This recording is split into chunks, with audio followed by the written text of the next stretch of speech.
Hi, I'm Ben Muehleisen, Head of Production for Victory Enterprises. This year we made a pretty significant investment in our production and camera department, so I wanted to take a minute to tell you some of the things that we bought, how I got there, why I think it's a good decision, and how it can benefit you in the end. So last year we did a ton of production and we ended up renting the Sony FS7 way more often than not. There were a few other cameras that we used throughout the year, but by and large the FS7 was our go-to camera, and it's a great camera and I really liked it. So right out of the gate, that was where I started when I was looking for my camera. We also did a shoot with the Blackmagic Ursa Mini Pro, and I really loved the way that that looked, so I wanted to throw that on my list. We also shot with the Panasonic VariCam on a couple of shoots, and I really like that. It was a bit out of my price range, but they do have a little sister camera to the VariCam that is called the Panasonic EVA-1, and I had heard some great things about that, so I thought I would throw that in the mix. Went up to Able City in Chicago and demoed all of the cameras, a couple lenses, some other gear, and ended up with the EVA-1, and let me tell you why. There's a couple of really big reasons. So it's got a Super 35 sensor that shoots up to 5.7K. It has a dual native ISO, so it can have the native ISO of 800 or native ISO of 2500. 14 stops of dynamic range.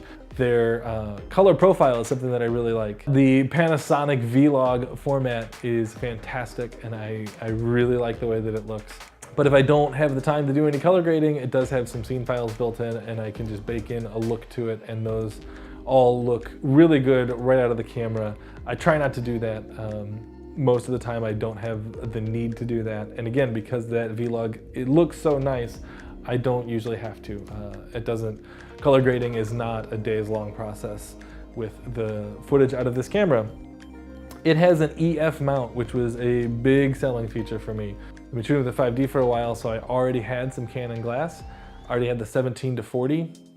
So I added a 24-70 and a 70-200, which gives me from 17 millimeters to 200 millimeters. Something else they did that was really nice that's standard is they use SD cards.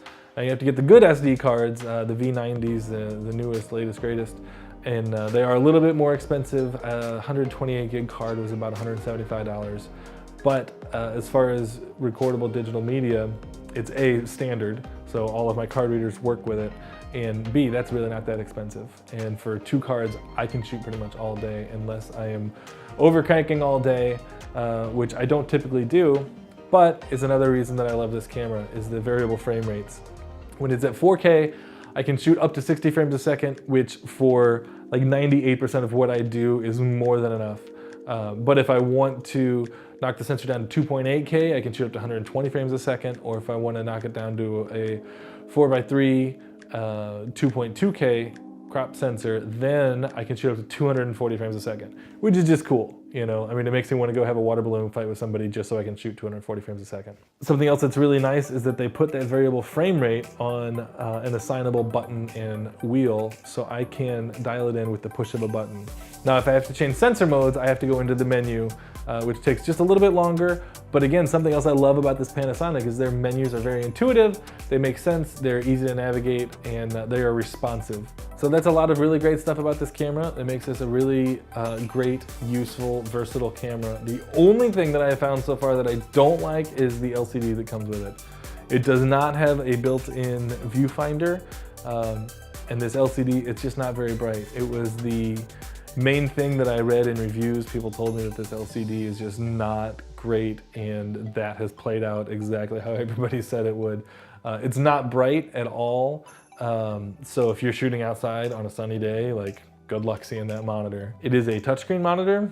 It's not the greatest touchscreen. It can be really handy to be able to adjust that, but I tend to use the buttons anyway. So that's kind of a lost feature for me. Now, one of the things that I have done when I'm rigging out this camera is I bought the Zacuto Recoil Pro V2 package, which included their Z-Finder loop, which then takes the viewfinder and puts it in this loop casing so I can use it like a viewfinder. And this helps immensely. It's really great, but it does essentially disable any of these touchscreen options because they're buried under here. The only thing I don't like about this is that the LCD does not rotate. When it's not mounted in the loop, it does rotate, so you can flip the LCD around and see what you're shooting from in front of the lens, but this takes that flexibility out of there.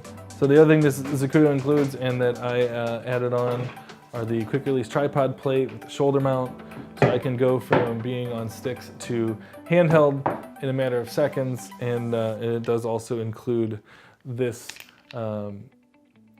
extender for the hand grip, which makes it really useful.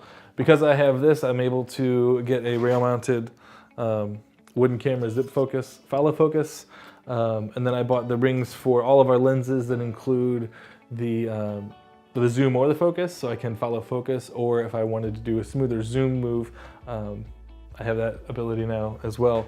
So that gives me, again, a little bit more versatility. I thought it was a great investment, and the package that I got from AbleCine did include the Atomos Shogun Inferno, which is a great little monitor, a ton of really cool features. You can add LUTs, it's super bright, and it's got the waveforms, you know, all the stuff that you would expect out of a decent monitor, but it will also record RAW. If I were to get the hard drive for it, this camera will not internally record RAW, but it will output RAW for something like the Shogun Inferno to record. That doesn't really play into my workflow. I don't ever need RAW footage, so I don't have the hard drive now. Maybe that's something I'll add down the road. We'll see if that ever becomes something that I think I need to add to my workflow. So I did get a really nice set of sticks, the Sachtler Flowtech 75 with the FSB 8 75mm head that goes on it. I've always loved Sachtler. I know that I'm going to get some really great quality, and I am in no way disappointed with the versatility and the usability of the set of sticks I got.